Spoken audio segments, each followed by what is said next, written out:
Well, welcome. Evidently, I'm in charge of this session, and part of me wanted to just sit there for another half hour, Owsley, so thank you for that. That's a great way to start. As Owsley said, I wrote a book called Healing America, and that was coming up, I think, on 10 years ago, and it stemmed from a mindfulness retreat that I went on with Jon Kabat-Zinn. It was called The Power of Mindfulness. And I had been in politics pretty much most of my adult life after law school. And I went to this retreat in upstate New York and started to learn the practice of mindfulness. It was a retreat where you slowly reduced your talking.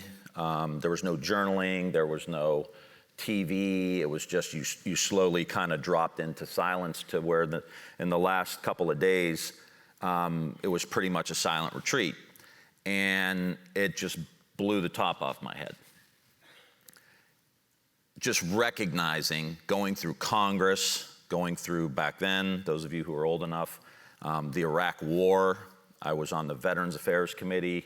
I was on the Armed Services Committee, so the vets coming back so deeply traumatized from the war. And I started to see these practices as a way to heal veterans in particular, but then also it wasn't a leap to say, how many of our kids in our schools are traumatized from abuse, from violence, from poverty, all of these really important common enemies that we have. And I started to see these contemplative practices as opportunities for us to heal. I took that knowledge and I moved up in my seniority and I got on the Appropriations Committee and I got on a committee that actually funds Congress. It funds the Library of Congress, it funds the Capitol Police, it funds the legislative branch. And I started a House wellness program for members of Congress and staff. And we brought in the different types of healing modalities, including mindfulness and transcendental meditation and other practices to really help the staff heal. And I think that's a pretty good, backdrop for us as we talk about trying to love the stranger. And I think often about the level of trauma that our society has been through, modern society has been through. And if you think back about who makes up the demographics of our society today, the older generation, we've lost almost all of the World War II generation, which carried its own trauma. But you look at the Vietnam era generation, that many of them started in schools where they had to get under their desks during the Cold War and air raid drills, and then the Vietnam War, the assassinations of Martin Luther King and Malcolm X and Bobby Kennedy and Jack Kennedy, the civil rights movement and all of the trauma involved there, the deindustrialization in most parts of the country in the 1970s and 80s, the boom and bust of our economy, the increased inequality. As a kid watching the space shuttle explode in school, all of these things, and then now you have the older generation who were doing air raid drills, and you have the younger generation that's afraid to go to school because of school shootings. That's our society today. And most recently, the wars that we see, the vets who have come back, that's who we are. And that's why we need to heal. So just to set, one of the things I got into post learning about mindfulness was the book, The Art of War. And there's a concept in The Art of War that says, that talks about meeting people in the ordinary and leading them to the extraordinary. And I learned that the word extraordinary, when it is in Chinese, the definition is the strange. The strange. So as we talk about the stranger today, we need to also see the possibilities that are there, the extraordinary opportunities that we have. And so with that, I want to introduce our first speaker, Rhonda McGee, who I've known for a long time on the mindfulness circuit. As I wrote my book and traveled, I got to meet Rhonda. She has an MA and a JD. She's a professor of law and director of the Center for Contemplative Law and Ethics at the University of San Francisco School of Law. Professor McGee is a mindfulness teacher and a prolific author who has spent more than 20 years exploring the intersections of anti-racist education, social justice, and contemplative practices, garnering international acclaim for her work. She is the author of the award-winning The Inner Work of Racial Justice, Healing Ourselves and Transforming Our Communities Through Mindfulness. Please help me welcome Dr. Rhonda McGee.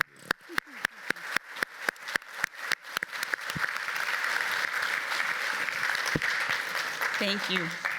So I, once again, very honored to be with you all, and so honored by this gracious introduction by my friend, Congressman Ryan, and I'm really honored to be here with my esteemed and beautiful panel of teachers here. And I'm most honored, actually, to be here standing humbly before each of you, because it's no small thing that we take time to come together right now on this theme of loving the stranger. So, as was mentioned, my main role in life, my main professional role in life for the last couple of decades has been to serve as a law professor. I studied sociology before. I was focused on how people resolve conflict. And in the course of studying sociology at the University of Virginia, getting a master's degree in that, thinking about the PhD, I was encouraged to really explore the law school as a formal way that people resolve conflict. So this idea of trying to figure out how to resolve conflict more effectively has been a background theme in my life. I found myself, however, limited in a deep engagement with the tools for resolving conflict, actually, despite going to one of these, top law schools and working in San Francisco. For me, it was very clear that there was something more that was needed if we were ever going to more effectively address conflict in our lives. Conflict is endemic. Human beings come together from all of our radically different heritages, backgrounds, experiences, and we enter into contexts that we didn't create, that are interwoven with histories and stories and griefs and losses that are impinging on us, impacting on us as we seek to come together to work together, to learn together, to enact a positive vision through politics and otherwise.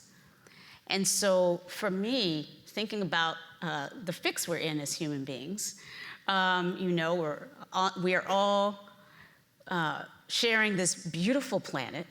What are we now, 8 billion, right? We are, all of us together on this absolutely gorgeous planet that we have been gifted to realize through the power of the visions that have been returned to us from space, is really just this one beautiful, delicate, right, from space, beautiful marble-like, gaseous-like, blue sort of floating dot, bulb, sphere that we're on right now together. Every human being who's ever lived has similarly shared this earth. Our ancestors are here with us in that sense, right? And I mean every ancestor. And that goes back to the ones that we know and the heritages that we know and the groups that we identify with as our people, and then beyond. Humankind has been here hundreds of thousands of years. There is no human history to help us connect the dots all the way back to all of our ancestors. But trust and believe, and the scientists do tell us this much, all human beings who are alive today can trace our ancestry back to a radical commonality that is, the specifics and details of which have been lost to time and history. When I think about the challenge then of resolving conflict and of loving the stranger, I can't help from that long history of reflecting on conflict and the sort of ways in conventional society we try to resolve it through law, through politics. And what was missing that led me to this other modality. I stand here before you wearing what's called a rakasu in the Zen Buddhist tradition. This is a manifestation, an indication that I've taken vows in the Buddhist tradition to walk the path of the Bodhisattva, to address suffering in the world through a sustained and continuous commitment to practice and spiritual growth, and manifesting that as best I can through love and compassion with others. To me, this was the missing piece in all of the high academic training I have, law and sociology, lots of different training in leadership, including, some folks know it, some don't, as a military officer. I was trained and became a lieutenant in the Army. So I have had all the trainings, and what was clearly missing was something that my grandmother Nan knew. Those of you who were with me yesterday know that I grew up in the South, born in North Carolina, and was fortunate to have a grandmother who had entered the ministry. And my grandmother Nan would get up every day with a practice of centering herself. For her, it was centering prayer and devotional study of religious texts, the Bible for her. But what I received from that as a young girl my parents were separating, so I was spending a lot of time with my grandmother at that time. I saw her start every day with this intentionality and this purpose around centering, around remembering who she was in relationship to this great mystery we call life.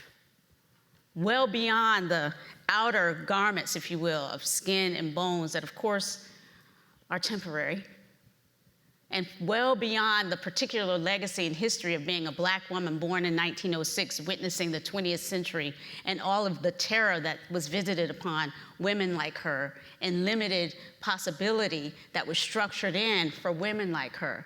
Nevertheless, my grandmother found a way to center herself in a sense of possibility and love as the foundation of her life. That was a choice she made. And so, this seemed to me to be an important part of what was missing when I thought and had this opportunity to explore ways of meeting conflict more effectively. And so as I stand here reflecting on this topic of how we might meet and offer love and compassion to the stranger, I can't help from all of those perspectives, especially the spiritual one, especially this deep commitment to a way of continuous practice, aiming at softening my own heart and noticing the impact of my actions in the world and choosing as best I can to meet my own fear, my own anxiety, my own barriers to love with an open willingness to keep learning, to keep dissolving those barriers. It's a way of continuous practice. It's not like a kind of a mindset I arrived at and suddenly it's easy for me. It's about a daily commitment to sort of moving through the world from a view that recognizes that our lives are precious and short. Every single life matters, human and more than human, as we are all, again, radically interconnected with this planet that selected for all of us in a way that is, again, a mystery beyond mysteries. All of us, though, were selected for somehow. Life selected for all of us. So for me, by definition, we all matter. And yet, by definition, as we know, so far anyway, we haven't figured out a way to live forever. So as they say, right, in the traditions, as precious as this all is, none of us get out of this alive. So we have within us, I think, a temptation to great fear about the limited nature of our lives and what we can do, and our inherent vulnerability, or actually radical vulnerability as these soft-bellied beings with such a big brain that we can, sort of convince ourselves sometimes that there's some way we might avoid, reckoning with our radical vulnerability. And so I believe that it's this radical vulnerability that is quietly calling us to consciousness, to reckoning with the bare facts of our existence, the impermanence of it, the fact that as we move through the world in these bodies, in awareness of that impermanence, we can suffer. We can be stuck in those fears. We can, come up with narratives that create the stranger. Because again, as I reflect on all of this, it seems to me, whether I look at children and infants and I look back at my own experiences, we're not born into the world, putting people in hard categories of stranger or not. You look at a baby, whoever feeds that child is their family. I know, I was raised in the South where there was a lot of women like me taking care of babies that didn't look like us, and that was a fraught history and a painful one in many respects. But when I think of my grandmother, Nan's example, she was still cleaning the house of this family called the Outlaws, a white family across town, when I was born and I was a child in the late 60s, early 70s, 1970s, the last century. But my grandmother was cleaning that house, but I remember that on the one hand, that's a structure that says a lot about the way that the old past is not past, right? That history of caste that limited my grandmother to that kind of role was still with us then, and in some ways is still with us now, and yet I'm also here, so everything is impermanent, and everything is subject to some change and possibility, or else I wouldn't be here with you. But seeing my grandmother living in that caste-like situation, nevertheless finding a way to sustain herself in joy and a sense of possibility in her life, inspired me. And yet I can, readily see that that we are always already kind of tempted to find ways to reinforce the sense that we are separate permanently, that things can't change, and that, we've got our already permanent enemies. But what I saw Grandnan do was embrace the connection with the children that she was taking care of for those outlaws. And what also I saw was that they embraced her. It didn't radically change everything, but there was a loving relationship actually there.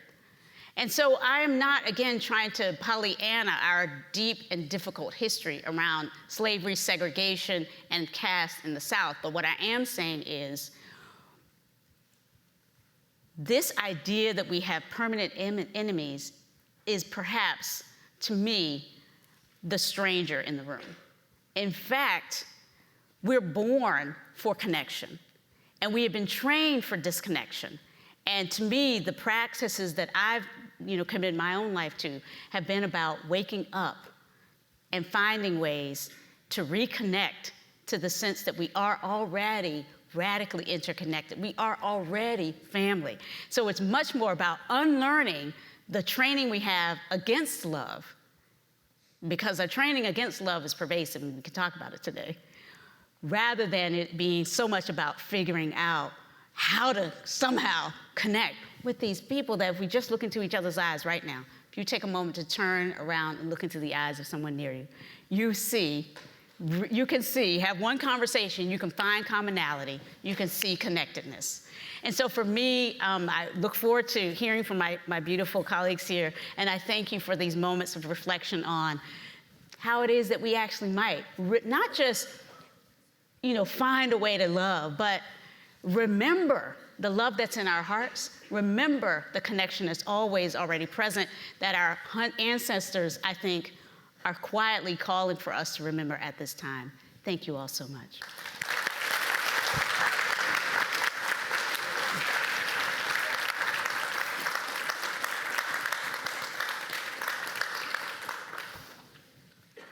I love her so much. I think we just need to sit for a second with what we just heard. I was taking notes, and the idea of we didn't create this. Some of people that are here didn't create this. How to unlearn. One of the real strategies now with veterans is not to just label them with post-traumatic stress, but to get them into a mindset of post-traumatic growth, and that you had this traumatic experience, and how do you grow from it. So thank you. That was unbelievable, and I can't wait to dig in a little bit more. This is just an amazing panel here. So our next speaker is Rabbi Ben Fried. He's the current rabbi here at Knesset Israel in Louisville.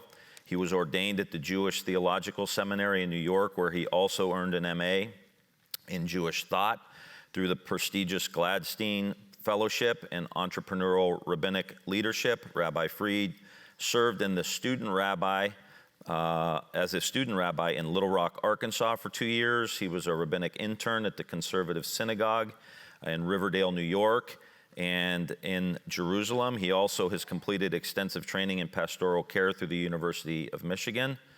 As an Ohio guy, I will forgive you for that. University of Michigan Hospitals, and in community organizing through Join for Justice. Prior to rabbinical school, Rabbi Fried earned degrees in journalism and Middle Eastern studies from the University of Texas. He worked as a reporter, yoga instructor, Uber driver, and in the spirit of the gospel panel that we had and the musical stuff we saw last night, where a lot of the folks that were playing at church and singing in the gospel choir and playing in the band in the gospel church on Sunday, they were also playing in bands on Saturday night, having a lot of fun, it sounded like. So Rabbi Fried is also a bar mitzvah DJ, in case anybody needs anything. So please help us welcome Rabbi Ben Fried.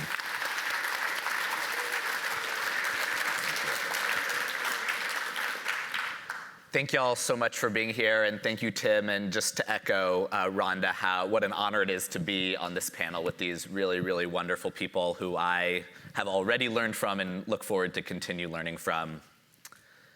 Ve'ahavta l'recha kamocha. Not all of you might know what that means, but when I tell you what it does, you'll probably recognize it. From Vayikra, from the book of Leviticus, love your neighbor as yourself. Perhaps one of the most famous lines of the whole Hebrew Bible.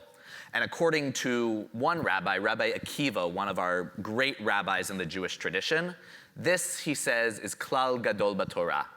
This is the most important thing. This is the most important thing you can learn in the Torah.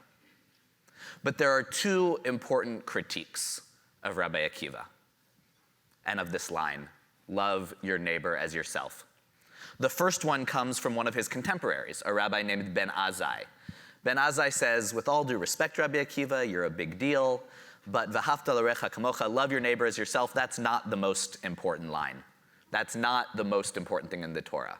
The most important line in the whole Hebrew Bible and the whole Torah is ele toldot ha'adam, is these are the generations of Adam, which comes from, if you're familiar, if you've read the book of Genesis, there are a bunch of these long lists of genealogies. This person begat this person begat that person, and so on and so forth. And one of them is introduced, these are the generations of Adam. It's kind of a shocking pick for the most important thing, right? One of them says, love your neighbor as yourself. The other says, no. It's this beginning of a list of a lot of people who had kids. But the reason is that what Ben Azai is saying is actually the first critique of this line, v'ahavta l'recha kamocha, you shall love your neighbor as yourself, is it relies on the way you feel about yourself for how you feel about others.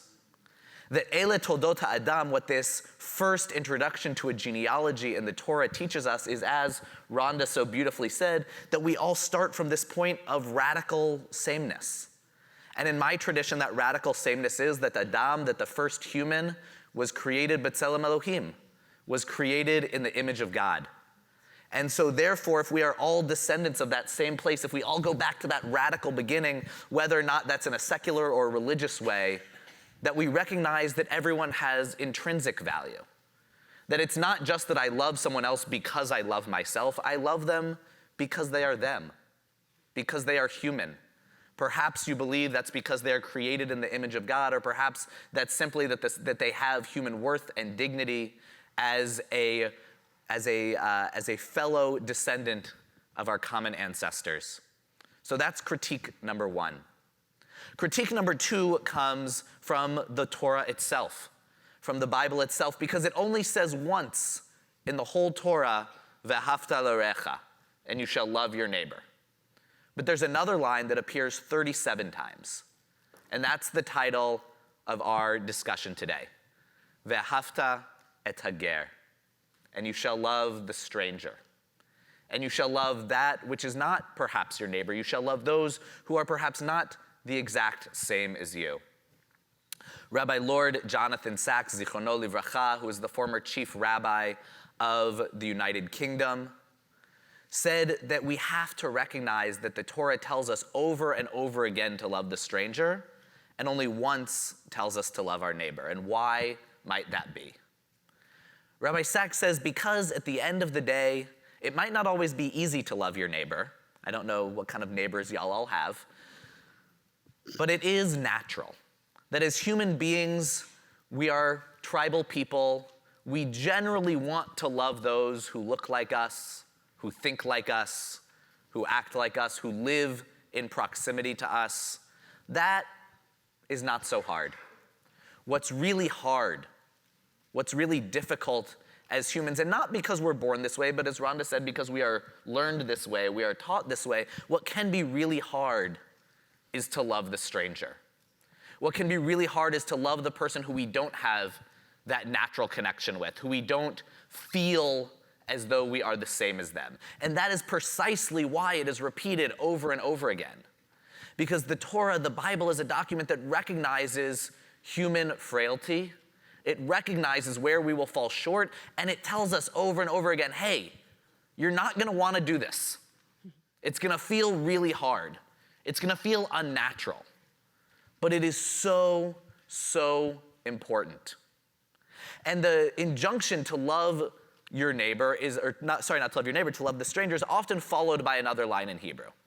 It's often followed by a line, ki gerim hayitem be'eretz Mitzrayim, because you yourselves were strangers. That we all have experiences where we have felt othered, where we have felt different, where we have felt like we don't fit in. And we are meant to draw upon those when we look at others and feel that most basic human feeling of empathy, of being able to recognize that why must I love the stranger? Because, as Rabbi Sacks said, the stranger is me. That we have the responsibility to recognize that we have all been in that place and that we must all look out for those who are currently experiencing what it means to be a stranger. It's been a really hard month for me personally. I'm sure it's been a really hard month for many of you. I don't know if any of you have family or friends who are living in Israel or in Gaza or the West Bank. If you do, I hope that they are physically safe. I know that no one who lives in that region right now is emotionally okay. And it's been really hard to think about this line, to love the stranger, when it feels like there is such a lack of empathy for the other, both in the Middle East and, as I've experienced, here in America. I see people who are nominally supporters of Israel saying things like there's no such thing as a civilian in Gaza, and it hurts my heart. I see people ripping down posters of hostages, some as young as 3 years old, who were taken by Hamas and who are being held captive, showing no remorse for humans who simply woke up one day to gunmen in their house pulling them into captivity. And I see a complete lack of love, a complete lack of empathy. I'm not here today to tell you that I think I know what the political or military or other solution is. It's a lot easier to put things on a bumper sticker or in these days on an Instagram panel. But I think that a big problem here is that we have forgotten what it means to love the stranger. We have forgotten what it means to look at someone else, even if they don't look like us, even if they don't dress like us, even if they don't pray like us, and to see a human being. And I believe that that is where we must start. And I don't know where that leads us. And that's scary. Because there are a lot of people, whether they are Israeli, whether they are Palestinians, who are looking at the stranger and they feel or they hear that the stranger does not love them, or in some cases that the stranger wants them dead. And what do we do with that? How do we show that radical love in the face of a lack of love in return? What does that look like? I don't know the answer. I wish I did. It would be nice as a rabbi, as a religious leader, to be able to stand up here and say, I can tell you exactly how to think about this. But in the spirit of radical vulnerability, sometimes we just don't know. But when we just don't know, what we have is the opportunity to return to our morals, to our values, to our teachings, to the teachings of Ve'ahavta l'recha kamocha, to love our neighbor as ourselves, to look out for those who we hold dear, and to the teaching of Ele Toldot B'nei Adam. These are the lines of Adam, recognizing the intrinsic humanity in every person, and the teaching of Ve'ahavta et hager, and you shall love the stranger. Because it is only by returning to these teachings, it is only by returning to these ideas that we can begin in any way to move forward together. I wanted to close by sharing some lines of a poem written by Danny Siegel. If you always assume that the person sitting next to you is the Messiah, waiting for some simple human kindness, you will soon come to weigh your words and watch your hands. And if they so choose not to reveal themselves in your time, it will not matter. May we all learn to see each other, whether we are neighbors or strangers, as humans, as carriers of divine spirit, and as those who we are called upon, who I believe we are obligated to love. Thank you.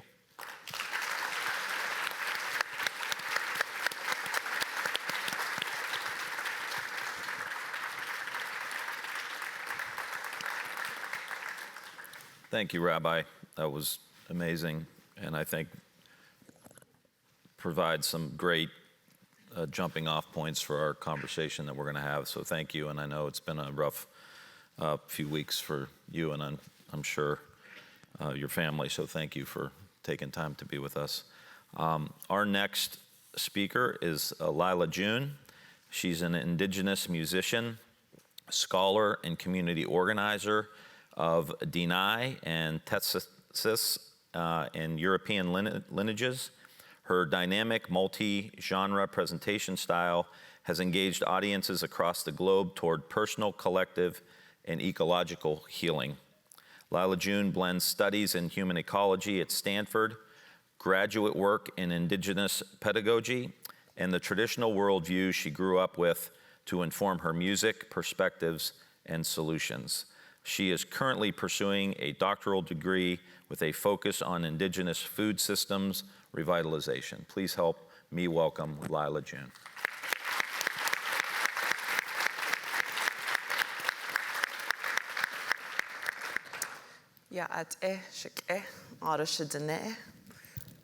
Greetings, my relatives and my people. So I'm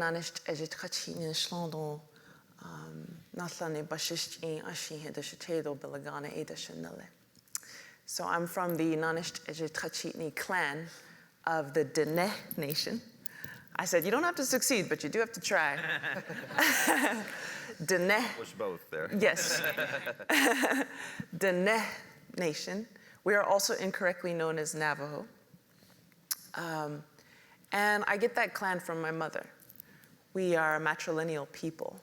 So we receive our last names from our mothers, not from our fathers. We are indigenous to what is now called New Mexico, Colorado, Utah, and Arizona. But we call it Denebakea, the people's land. We share it with many beautiful Pueblo nations and our Apache relatives, Nde relatives. And also I just wanted to update, I did finish the PhD. It was a bit of a,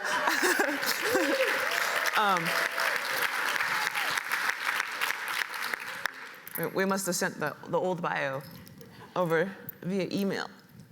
But yeah, no, it's been a good journey.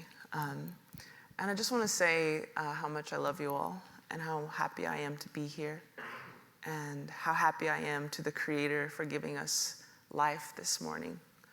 I love this topic of loving the stranger because a lot of my life has been dedicated to trying to figure out how to do that.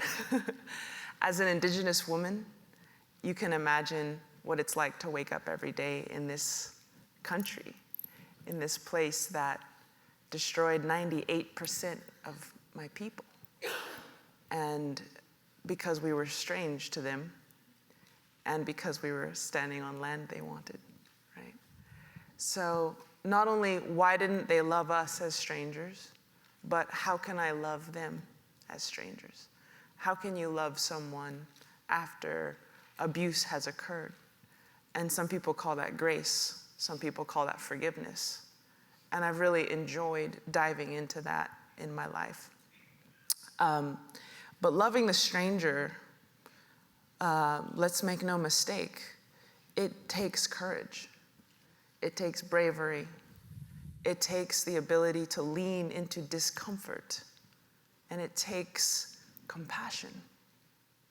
And so I'm going to invite us all to try to do that today. Albert Einstein said, our job is to extend our circle of compassion wider and wider and wider to envelop the whole universe. So how can we do that? How can I, as a Native woman growing up, I grew up in Taos, New Mexico, where people were actually very supportive of my culture. So I also know what it means for the other to celebrate me, to celebrate who I was. And whether they were Native or non-Native, they respected Dine people, and they respected our language, and they still do. So I've tasted the fruits of what happens when we do love the stranger, and it is beautiful. But I speak to you at a time where my heart is broken, deeply broken, for what is occurring in the world today.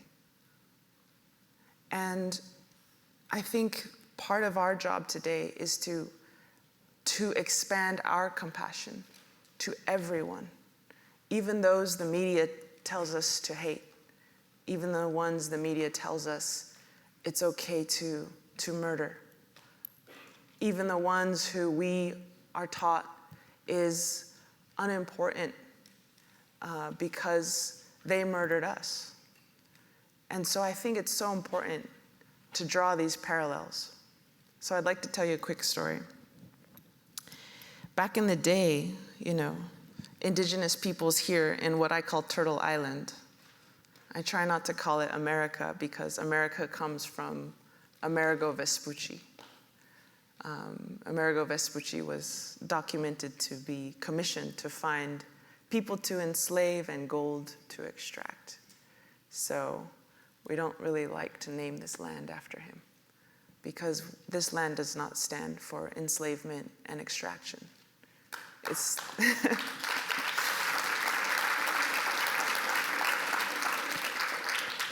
this land stands for liberation and abundance and giving and being a warrior for your people, being a warrior for others. So Turtle Island is our word for this land. But hundreds of years ago, this place was quite bad for Native people, and it still is today. But we were being sieged, and we were being exterminated. And in California, it was even funded to exterminate us. You could get $5 for every scalp you brought to Sacramento of a Native American. And so during this time, ironically, we were called the savages. We were called the terrorists. And it was so painful for our ancestors. And also, there was so much of us trying to be harmed, and yet we were expected to be perfectly peaceful when they were slaughtering us by the millions. And you know what? Sometimes we succeeded in that. And it was beautiful when we did. And sometimes we did not. But I say this today because I feel a similar story unfolding in Gaza, in what we call the Gaza Strip.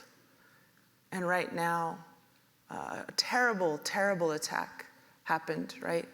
October 7th by Hamas. They estimate about 1,200 people were killed brutally. And that's terrible. And today, as I stand here, 12,000 people have died that we know of in Gaza, and almost half of them are children. And what's crazy, and why I must say something today, and why I must invite us to lean into this challenge to love the stranger, is that our tax dollars are funding the Israeli army. Last year, we gave $400 million a day to Israel. And at this time, they are raining bombs over half of the residential structures, 200,000 residential structures have been obliterated. And so I cannot remain silent today on this. We are funding the active cleansing of a people as we speak, our tax dollars. And so if I ask myself, if I was born in the year 1800 and the US was sieging these people because they felt this manifest destiny, they felt that they were divinely ordained to take the land from sea to shining sea, what would I say in the 1800s? What would I want others to say? Even if it was unpopular, even if it was scary, to love these strange Native Americans who dress different, talk different, what would I have wanted people to say? I would have wanted them to say, hey, stop it. Stop killing these people. They're not animals. They're beautiful.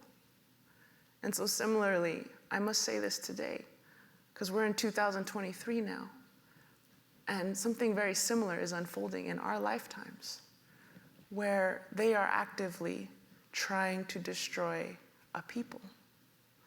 I do not care if the president of Hamas is under a hospital. That still would not give us the right to bomb a hospital. And hospitals are being bombed right now in Gaza, killing hundreds of people at a time. And we have seen all the bloodied children, thousands of them. And don't get me wrong, there's children dying all over the world right now, in many different places. But this one is unique to us as Americans, because we are funding this. We are funding these things. And so I humbly as I possibly can, I urge us all to act now, because we've been trained not only to not love the stranger, but to actively not care for the stranger at all. And so at this time in our media, everything is slanted. Everything is slanted. And so it's very hard for us to love the stranger today, especially in Gaza, because all of this information is muffled. And so how are we going to love the stranger when so many things are working to divide us apart? And so as part of our strength and our courage to expand our field of compassion to every child, and this goes for pro-Palestinians as well, we must expand our compassion to every single Israeli person, every single beautiful Jewish person who has suffered immense trauma over the centuries, and who are Creator's people who were here to help bring people closer to the Creator. And although some of them lost their way, many of them did not. We must also, as pro-Palestinians, expand our realm of compassion, even to the ones who harm us, even to the ones we don't understand.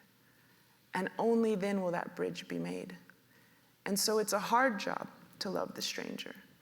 I think we could easily take the route of making this a nice, pretty, flowery panel. But the truth is, it's hard. And I know I'm out of time, so I'm just going to end with one final story. We have this figure in history called Jesus. And Jesus was an expert at loving the stranger. Jesus was radical. Jesus was a very different person than most of us often think of. When Jesus was, he didn't take sides. He sat and had dinner with the tax takers. He sat and had dinner with prostitutes who were more like slaves. He had dinner with he sat with the woman at the well, who was not the right culture to be loved or cared for. And he always cared for the lepers, and no matter, or people with leprosy, I should say. And he was an expert at being brave, right? When everyone was stoning this woman because she had sinned, he easily could have remained quiet and said nothing, lest he be stoned as well. But no, he stood up and he said, "Let he who is without sin cast the first stone." And he was an expert at being so brave to those who stepped to him and said, "What? These people aren't paying taxes. Isn't that terrible?" And he said, "Well, what's on the coins?" And it says, "Caesar." Well, give to Caesar what is Caesar's, and give to God what is God's. And so there's many of these figures throughout time, right, that we admire. And those people are the people who loved in the face of extreme fear, who loved their enemy, who loved the people that the world trained them to hate. And I'm begging you, please, let's put that down, because lives are in the balance as we speak. And we must break free from the silos we've been put in, the information silos, and we must betray, we must betray our peers who pressure us to only love one group, because that is not what the Creator would want for us.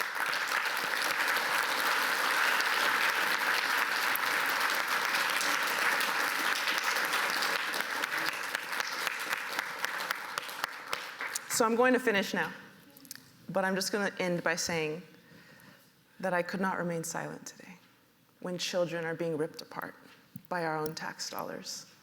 And I would beg you, please consider, if you're not already in the know, please consider standing up for the children who are dying as we speak, funded by our tax dollars. Thank you.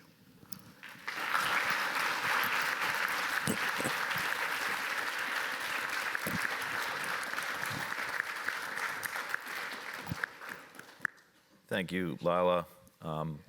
What an amazing time to have this conversation, and to have this conference, because there is so much suffering. And I hope, I can only hope and pray, as many of you could, that we have this kind of conversation going on in the capitals around the world to help bring this to a close. I think there was a common theme from all of our speakers here about forgetting, like forgetting our history, forgetting our lineages. And as a practical government guy, I've always tried to think, okay, I know about some of these practices. How do we get it out of the silos? How do we get it out of the conferences that we go to and the speeches that we give? How do we get it out? So I would just like to pose, and Rhonda, we can start with you, like, how do we remember? How do we remember? How do we remember? Oh, the musical pause. Musical pause. That is a perfect question to have teed up. Yes, Thank you, Owsley. as we pause. I think our wonderful musical offering is going to come from the back. His name is Ben Soli, Ben Soli, local hero.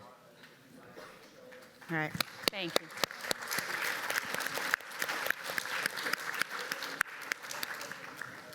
Hi, Ben. I couldn't quite hear.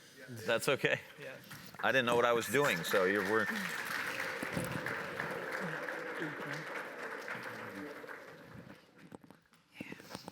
you, brother. Just one microphone's good. Just that short one's good. All right. Thank you, brother.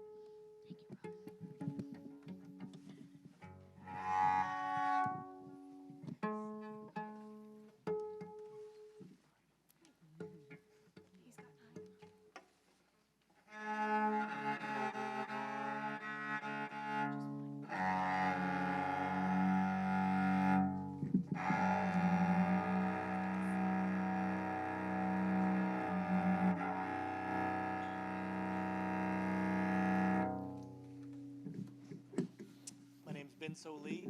I'm a cellist here in Louisville, Kentucky, and I'm so grateful for this gathering, this time together. I just tuned my cello because that's one of the most important things to do for everyone. You got to get yourself in tune if you expect to make any harmony.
Thank you so much. Excellent job.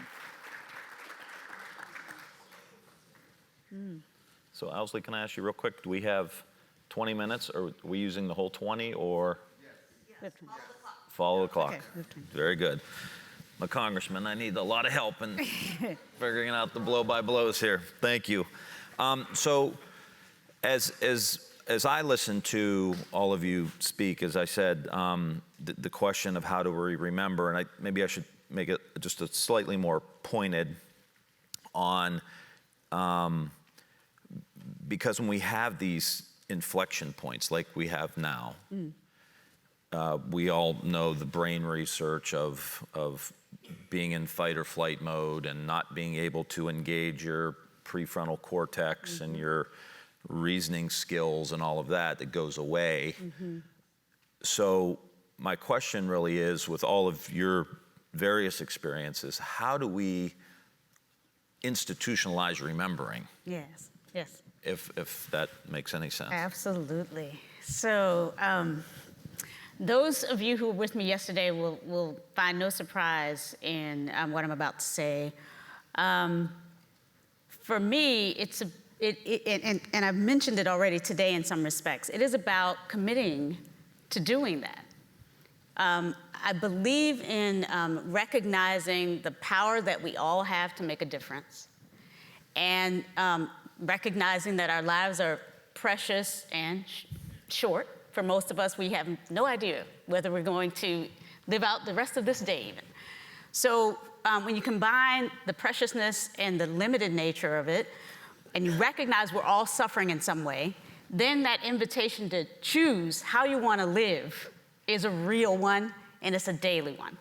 And so if you see that invitation to choose how you want to live, and really recognize that remembering is not easy, and caring for people who look different is hard, then to me, making intentional a commitment to remember is the first step. Get your neocortex in line, like with, okay, I'm gonna practice remembering. And then, as you pointed out, it's hard for us neurobiologically to remember to do something that goes against our deep training and that can invoke, fear and trepidation, the fight or flight dynamics that we know are natural to our biology. So we need to balance that out with practices that help us feel joy and connection. This is why we sang. This is why, the gospel music session last night resonated so deeply with many of us. Singing the NIH, where I'm privileged to also be affiliated as a member of the advisory committee on the National Institutes for Integrated Health and Care, we know that the scientists are telling us how important movement, song, dance can be to help counterbalance, disrupt the fight and flight. So last night we sang literally a song I created to help us remember. Remember love, remember the sun, remember the family, remember we are one, remember, right? And so it's simple things, singing together, creating spaces where we can connect, making it a practice to wake up and pause and recognize this beautiful planet that we're in. If it's a little window, go to a window. But making these kinds of things a part of our regular practice is, I think, a really important first step. Nice. Rabbi, you're obviously in a synagogue, so you have We do a lot of institutional and communal memory as Jews, and I have to share, Lyla, while I really appreciate, Layla? I want to make sure I pronounce your name right. Lyla. Lyla. As a Jewish person whose, whole culture is built around memory, you're, in the spirit of radical vulnerability, your framing of the conflict was really hurtful to me.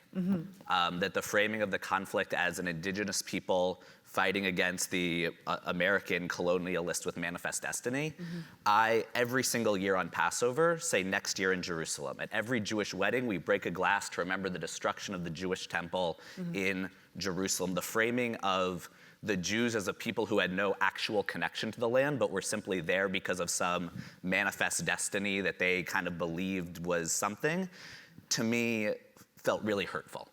And while I, again, appreciate Americans, we should stand up and tell our representatives how we think our tax dollars should be spent.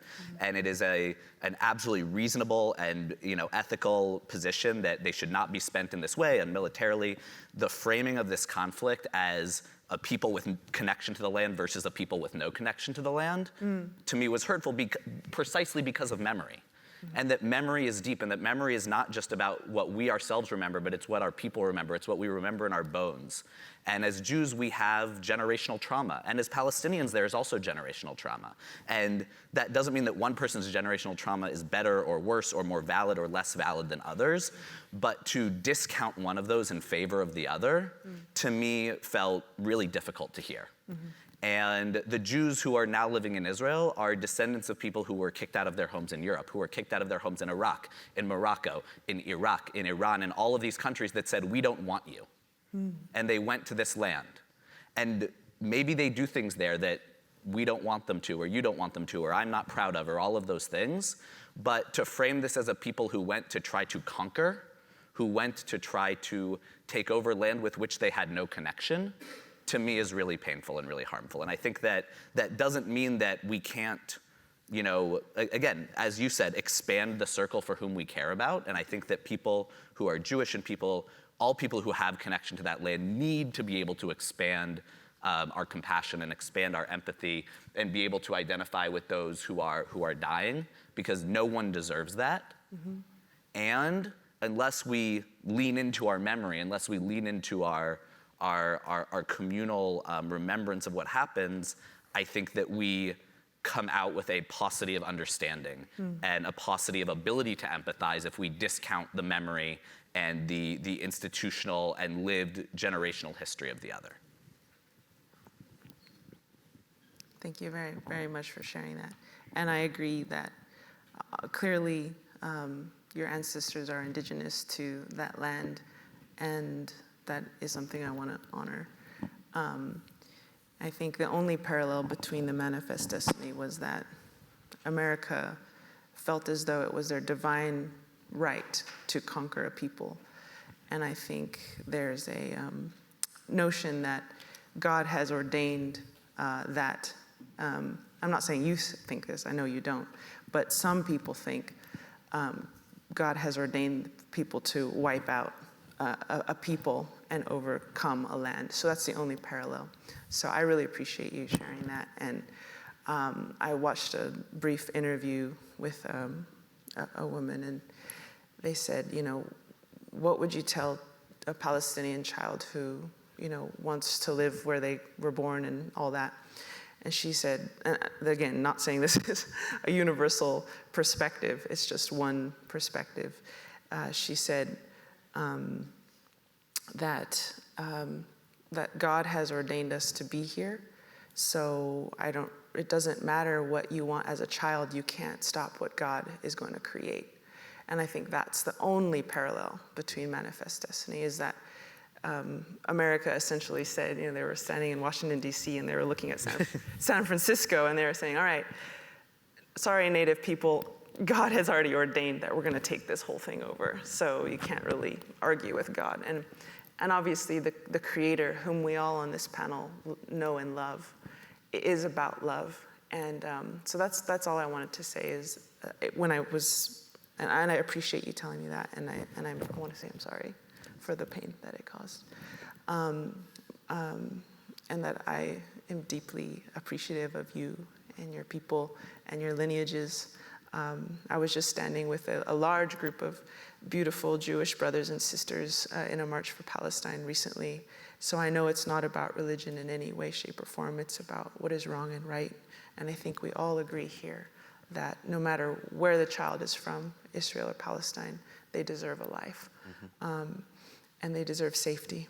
And so I just want to thank you for saying that.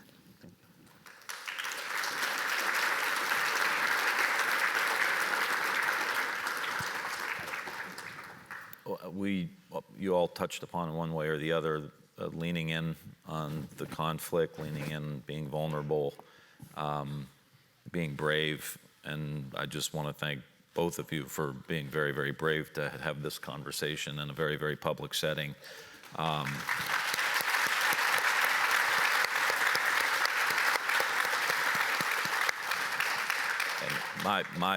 I assume that the genesis of this very conference is how do we have these very difficult conversations in a way that we could potentially start to resolve it or restructure our society in a way that we prevent this from happening because we did the groundwork.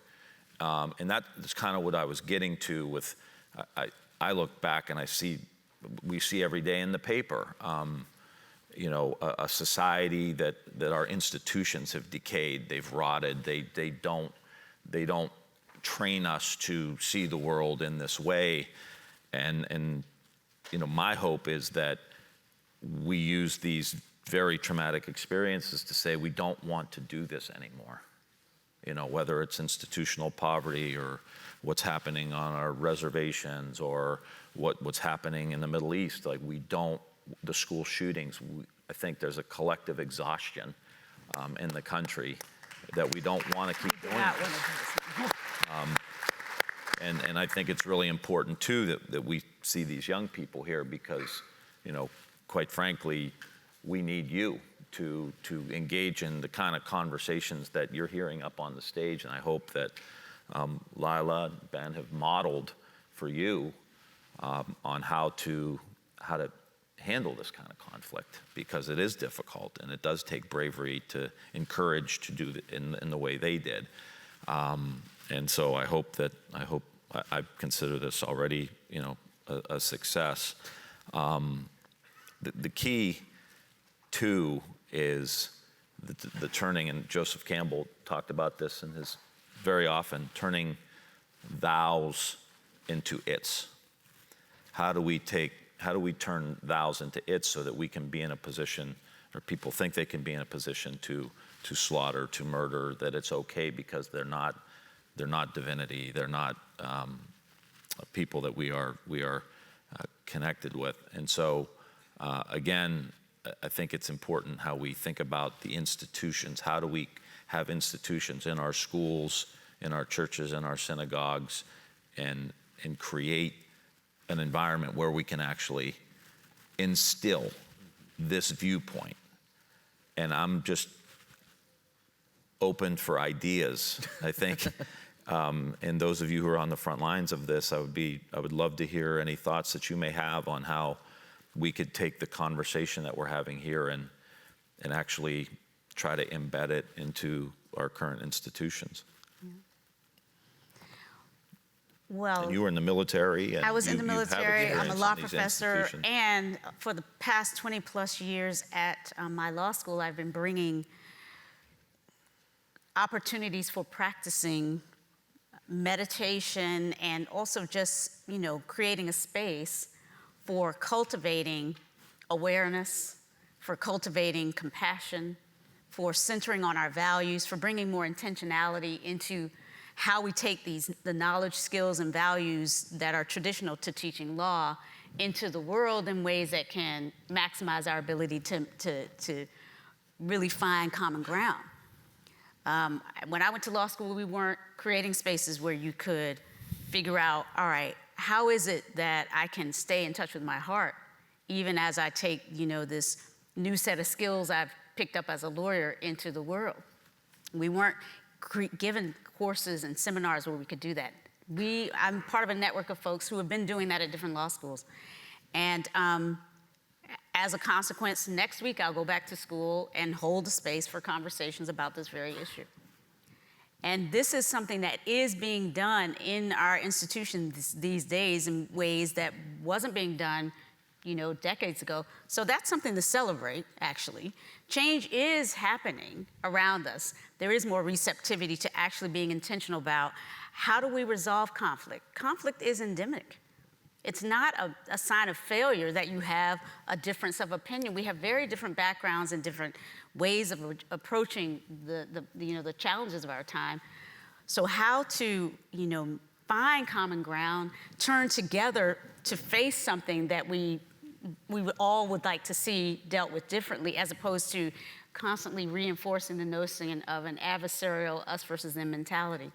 Those, bringing about transformative justice, restorative justice, different approaches is what I think is happening and what we need to look for, celebrate, amplify, shine the light on, because this is where I think the future is demanding that we go, in the direction of finding ways to reconnect with our common humanity, and from that place, put ourselves together on the same side of our conflicts, as opposed to constantly polarizing each other at the first sign of a dispute. Rabbi, I'd be interested, because we see protests, and I had friends that were at the DNC the other night and got escorted out, and you have bomb squads and cops, and it just spins out of control. Yeah. Can you share with us some of your thoughts on that?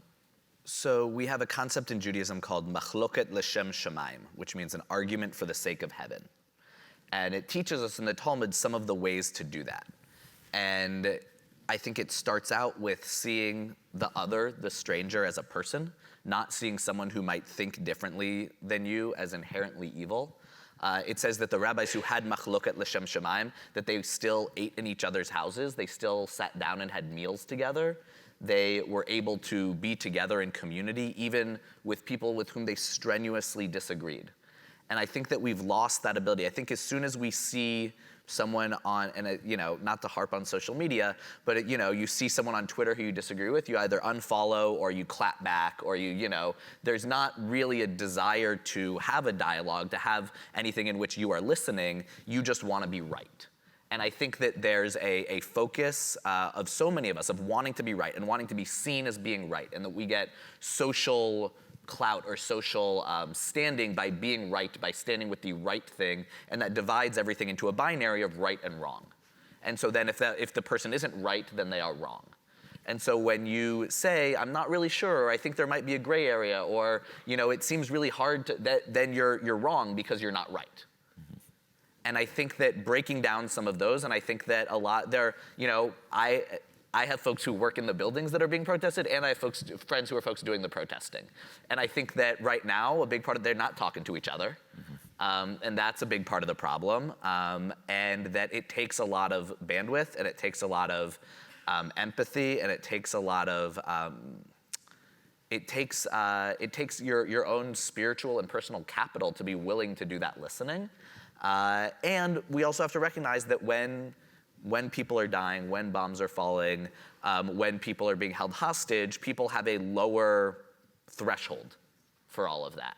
And so how do we deal with this right in this moment? And then how do we build for, the tomorrow that we all, I think, hope for, when we are past this moment of acute conflict, and we move into, in this conflict, there's acute conflict, and then there's kind of low-level simmering conflict, and how do we actually move towards resolution? And I think the one thread of hope that I'm holding on to is, if you had told someone in November of 1973 that by the end of the decade there would be peace between Egypt and Israel, they would have laughed in your face. If you told someone in 1945 that the Brandenburg Gate in Germany would be lit up with the colors of the Israeli flag in support of a Jewish state, they would have said you were out of your mind. And so there have been times throughout history when we think that there is absolutely no way forward between peoples, that we have found that way forward. And so my hope and my prayer is that we too, even when it feels like there is no way forward right now, that we will have leadership. And leadership has been complete and utter failure on all sides in this conflict, and I will not pretend to think otherwise. But when we have better leadership that can move us forward, that I'm hopeful that we will be able to get somewhere towards some sort of listening. So there's a lack of hope. And I think, Lyla, maybe you could share kind of in closing here. You seem to maintain some level of hope. Oh, yeah. So how do you? How do I do that? Well, hope. I mean,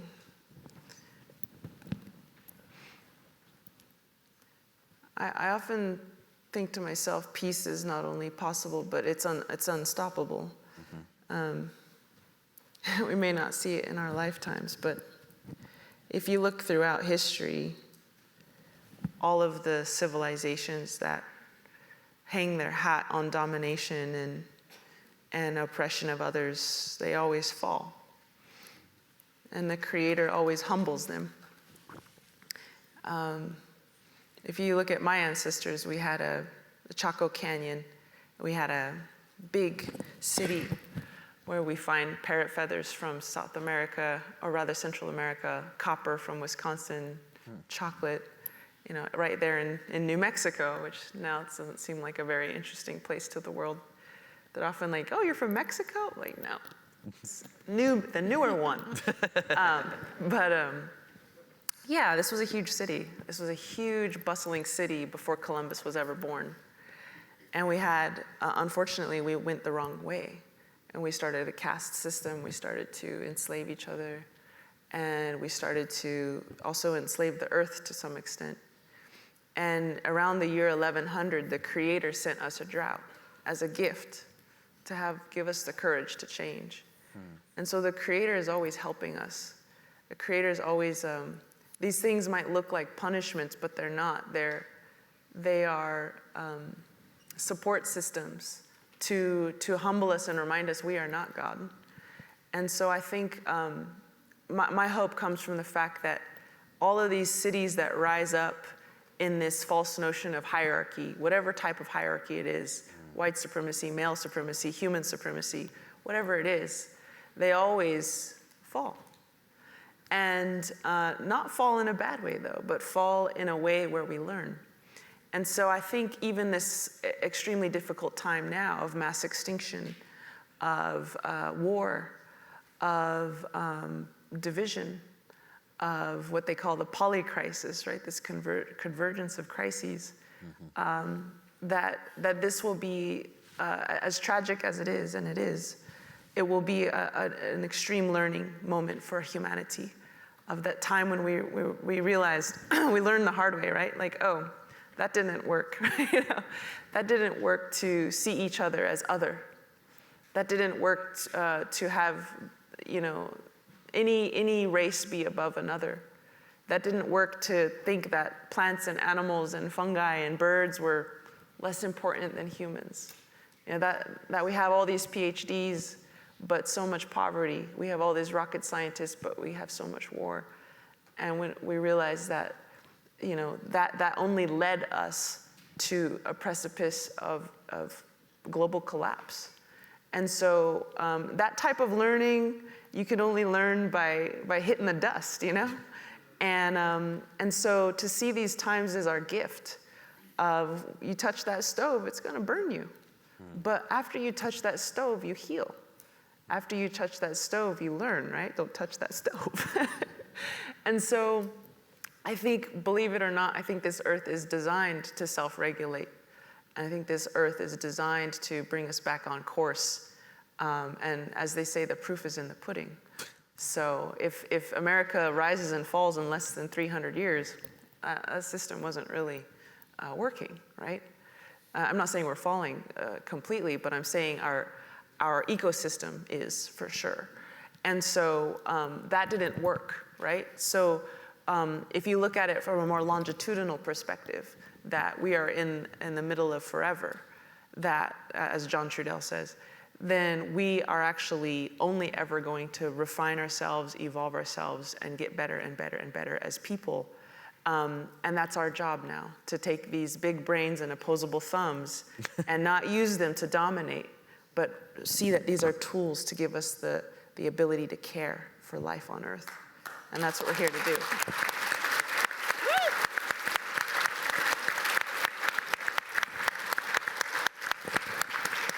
It's like they said in Spider-Man, with great power comes great responsibility, right?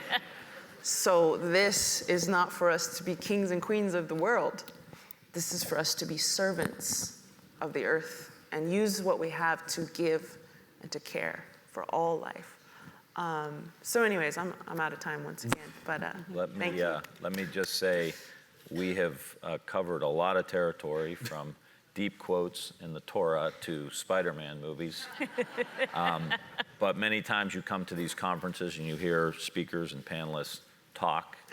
But I just want to ask you to help me thank these panelists for actually embodying the vulnerability, the bravery, and the courage to have such a great panel. So thank you.